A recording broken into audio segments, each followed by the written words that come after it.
કારગિલ યુદ્ધમાં શહીદોના નામે ફંડ ઉઘરાવી 50 લાખ પચાવી પાડ્યા।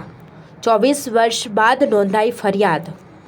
કારગિલના યુદ્ધમાં શહીદ થયેલા જવાનોના નામે રૂપિયા ઉઘરાવીને પૈસા ચાઉ કરી જવાનો મામલો સામે આવ્યો છે, જેને લઈને 24 વર્ષ બાદ કોર્ટના આદેશ પછી છેતરપિંડીની ફરિયાદ નોંધાઈ છે।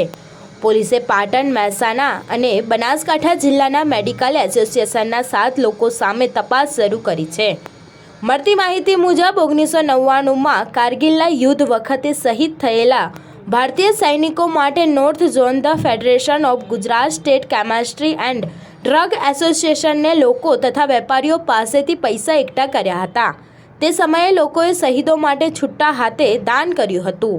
પાટણના એક વકીલ પંકજ વેલાણીએ પણ તેમાં 5000 રૂપિયાનો ફાળો આપ્યો હતો। આ ફંડ માટે મહેસાણા કોઓપરેટિવ બેંકમાં ખાતું ખોલાવ્યું હતું। પાટણના જ વકીલ પંકજ વેલાણી પાટણ શહેરે ડિવિઝન પોલીસ સ્ટેશનમાં આપેલી ફરિયાદ મુજબ શહીદો માટે એકઠા કરેલા નાણાંનો ફંડમાં નહીં આપીને સરકાર સાથે છેતરપિંડી કરવામાં આવી છે। બેંક એકાઉન્ટ પર નકલી દસ્તાવેજોના આધારે ખોલાયું છે અને 50 લાખ રૂપિયા ચાઉ કરી લેવામાં આવ્યા છે। હકીકતમાં મેડિકલ એસોસિએશનની એક મિલકતના વેચાણ અંગે વિવાદ થયો હતો, જેને લઈને બેંકના સ્ટેટમેન્ટ રજૂ કરાતા તેમાં કારગિલ યુદ્ધ વખતે એકઠા કરેલા ફંડની કોઈ વિગત જ નથી।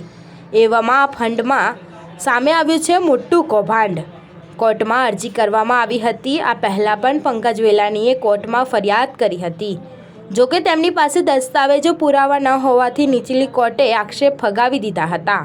ત્યારે 24 વર્ષ બાદ ફરી એકવાર શહીદોના નામે પૈસા એકઠા કરીને પચાવી પાડનાર લોકો સામે તેમણે અરજી કરી છે।